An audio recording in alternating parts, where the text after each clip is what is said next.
আসসালামু আলাইকুম ওয়া রাহমাতুল্লাহি ওয়া বারাকাতুহু। স্ক্রিনে যে ভাইয়ের ছবিটি দেখতেছেন, এই ভাই পরিবারের চাপে অর্থাৎ স্ত্রী এবং শ্বশুরবাড়ির লোকদের চাপের কারণে পানিতে ডুবে মারা গেছেন এবং মারা যাওয়ার আগে উনি ফেসবুকে একটা পোস্ট করে গেছেন। তো এই পোস্টটা কতটা হৃদয় বিদারক সেটা আমি আপনাদেরকে শোনাইতেছি। শুনেন কি লেখছে উনি ওনার ফেসবুক পোস্টে। উনি লিখছে, কি লিখবো, লিখার ভাষা খুঁজে পাচ্ছি না। আমার জীবনে যে এমন সিদ্ধান্ত আসবে কোনোদিনও কল্পনাও করি নাই। কারণ দুনিয়ার মায়া এখনই ত্যাগ করতেই হইল। এত পরিমাণ মানসিক চাপ সইতে আমি ব্যর্থ, যাদের কারণে দুনিয়া ত্যাগ, এক কথায় স্ত্রী ও তাদের সমস্ত আত্মীয়, বিশেষ করে তাদের যে বাড়ির মানুষ, তারা আমাকেও আমার ফ্যামিলিকে নানানভাবে হুমকি দামকি দিয়ে আসে। আমি আমার স্ত্রীকে কোনো দোষ করলে, কিছু বললেই তারা আমাকে অনেকভাবে গালাগালি ও হুমকি। এমনকি 14/4/2024 দিন ও আমি তাদের বাড়ি গিয়েছিলাম স্ত্রীকে আনতে। যে কোনো একটা ঝামেলা হয়েছে তা নিয়ে কিন্তু তাদের বাড়ির মানুষ আমাকে তার চাচাতো ভাই সালাম মারতে ও জবাই করতে হুমকি দামকি করে। পরে রুমের দরজা বন্ধ করে দেয় তাদের বাড়ির মানুষ। ওই জনাব সুর ইসলাম দাদা সাক্ষাৎ বসা, আমাদের এলাকার জনাব হাবিবুর রহমান সাহেব। পূর্বের কোনো এক ঘটনা হয়েছিল, তবুও তারা শুধু আমার স্ত্রীর কথা শুনেই আমাকে মারতে আসে বা অনেক বাজে গালাগালি করে।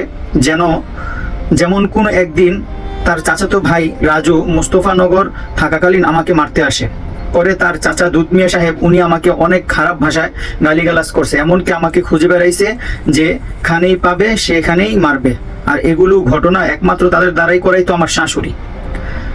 আমার স্ত্রীকে আমার সামনে ও আমাদের বাড়ির সামনে দুধ মিয়া বলে আসে যে কে কি বলে আমাকে বলবি। ঠিক সেই সাহস নিয়েই আমার স্ত্রী আমার ও আমাদের পরিবারের সাথে চলাফেরা করে। এত জ্বালা আমার ধৈর্য ধরতে কষ্ট হয়, তাই দুনিয়ার মায়া ত্যাগ করতে বাধ্য হলাম। ভালো থাকিও আপন মানুষ ও সকল ধরনের পরিচিত বন্ধু বান্ধব, সবাই ক্ষমা করে দিও। মা বাবা ও আমার নিজের ভাই বোন, ভালো থাকিও তোমরাও। জানি না আল্লাহ মাফ করবিনি। দুনিয়ারে তোর মায়া ত্যাগ করতে অনেক কষ্ট হইতাছে, তাও চলে যাইতেই হইল। আশা করি কেউ আবার মরা দেহ পাবে না। আমার একটা কলিজার ছেলে সন্তান আছে, সবাই দেখে রাখেন।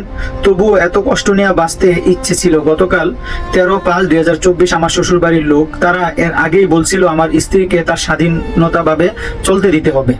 তাই সেও বাবার বাড়িতে যায় আসে, এমনকি কালও আমাকে না বলে চলে গেছে। এখন বিষয়টা হলো, স্ত্রী ও শ্বশুর বাড়ির কথায় যদি আমি পুরুষের চলতেই হবে, আমার ব্যাপারটা মানতে কষ্ট হয়। আর আমি যদি তাদের কথায় না চলি, তাহলে আমার পায়ের রক কেটে ফেলার হুমকি দেয়। আর যেহেতু স্বাধীনতা দিয়ে চলতেই হবে, যা একেবারেই স্বাধীনতা দিয়ে দিলাম, জন্মের তরেই স্বাধীনতা দিলাম, নিজেকে কাপুরুষের পরিচয় দিয়েই। আল্লাহ পাক ভাইকে মাফ করে দিই। একটা নারী কতটা নিষ্ঠুর হইলে, একটা নারীর পরিবার কতটা জঘন্য হইলে একজন আলেম, যার ভিতরে কোরআন হাদিসের জ্ঞান থাকার পরেও তিনি এই সিদ্ধান্তটা নিতে পারে, এটা আপনারা একটু চিন্তা করে দেখবেন। আসসালামু আলাইকুম ওয়া রাহমাতুল্লাহি ওয়া বারাকাতুহু।